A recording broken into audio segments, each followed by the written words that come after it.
और मोदी जी के बारे में तो मैं कहता हूं, प्रधानमंत्री को कोई बात मालूम हो ना मालूम हो, लेकिन गंजे को भी कंघी बेच सकते हैं भारत के प्रधानमंत्री। इन घड़ी चोर और तीर कमान चोरों को इस बार के चुनाव में जवाब देना है।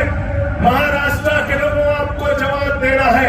मनीष सिसोदिया को जेल में डाल दिया, हमारे एक और मंत्री सत्येंद्र जैन को पकड़ के जेल में डाल दिया, शरद पवार जी की पार्टी के नेता अनिल देशमुख जी को पकड़ के जेल में डाल दिया, संजय रावत जी शिवसेना के नेता उनको पकड़ के जेल में डाल दिया, मुझे 6 महीने जेल में रखा।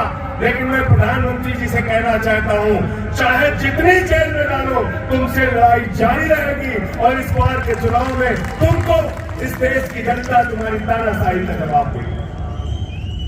दुनिया का सबसे बड़ा लोकतंत्र है भारत।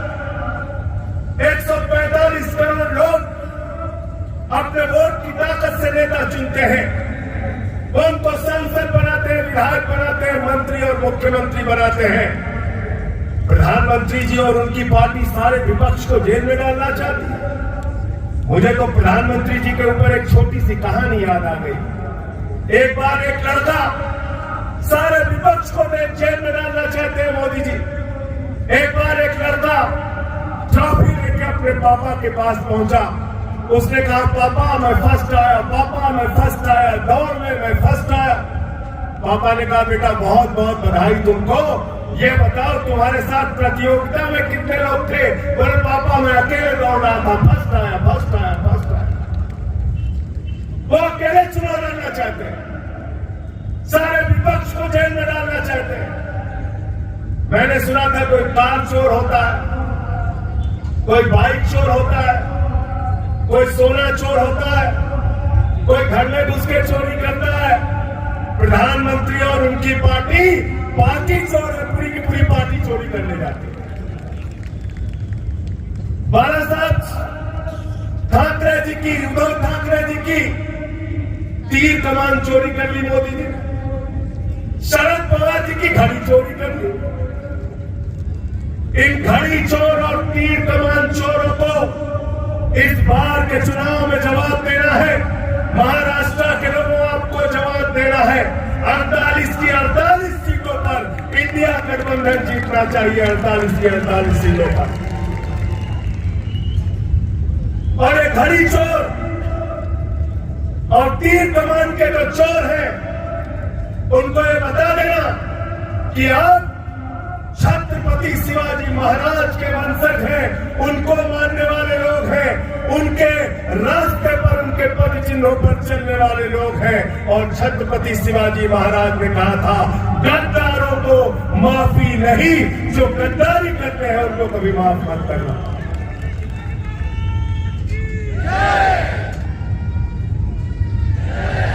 गद्दारों को जवाब देने के लिए तैयार है आप?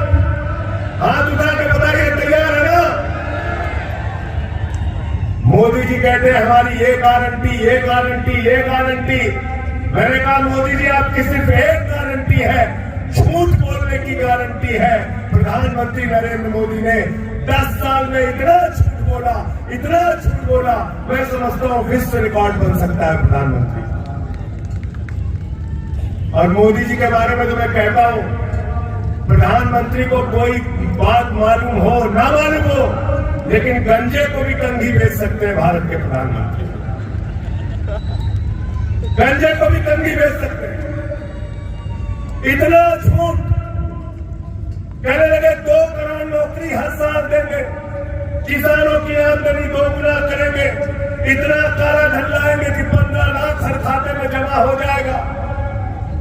किसान जब काले कानून के खिलाफ दिल्ली में पहुंचा तो उसके सामने कीले गाड़ दिए गए, किसानों को लाठियों से पिटवाया गया।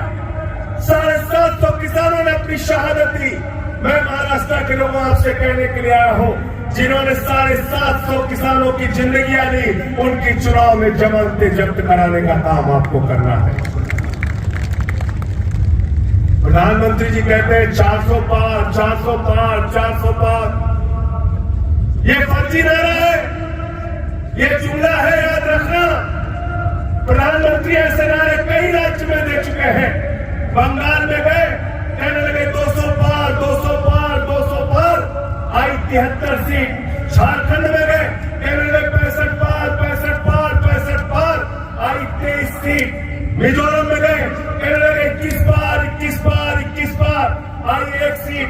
महाराष्ट्र में कहने लगे 150 पार, 150 पार, 150 पार, आई 105 सीट। कर्नाटक में गए, कहने लगे 130 पार, 130 पार, 130 पार, आई 65 सीट। दिल्ली में आए, बोले 45 पार, 45 पार, 45 पार, आई 8 सीट। अब कह रहे 400 पार, 400 पार, 400 पार, जनता करे 30 पार, 30 पार, 30 पार।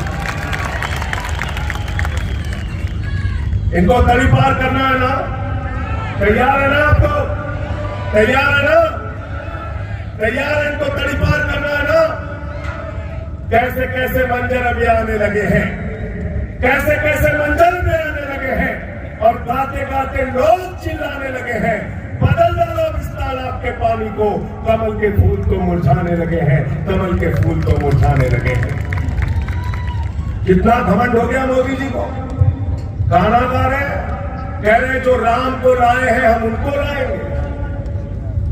क्या प्रधानमंत्री मोदी राम को ला सकते हैं? क्या बताइए, क्या कोई इंसान भगवान को ला सकता है? तो राम जिनको लाए हैं, अब राम उनको विदा कर देंगे। ये वक्त आ गया है। 300 से ज्यादा इंडिया गठबंधन की सीटें आने जा रही है। इंडिया गठबंधन की सरकार 4 जून को बनने जा रही है, और ये 400 पार का नारा फर्जी साबित होगा। मैं आपको यकीन के साथ कहना चाहता हूं। अंत में एक बात कह के अपनी बात को खत्म करूंगा। भारत दुनिया का सबसे बड़ा लोकतंत्र है, और दुनिया के सबसे बड़े लोकतंत्र के प्रधानमंत्री 10 साल के बाद आपसे वोट मांगने जाते हैं।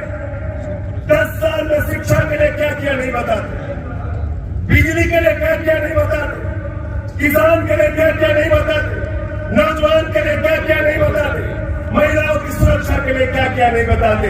भारत के प्रधानमंत्री और उनकी बातों को सुन के देश शर्मिंदा हो जाता है।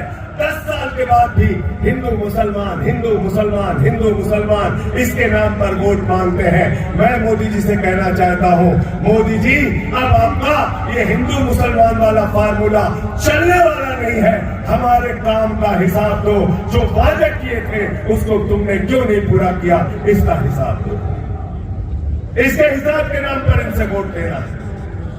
साथियों और दोस्तों, मैं सिर्फ यही कहने जा रहा हूं, उत्तर प्रदेश गया था, वहां हवा बदली है, हरियाणा में हवा बदली है, राजस्थान में हवा बदली है, दिल्ली में हवा बदली है।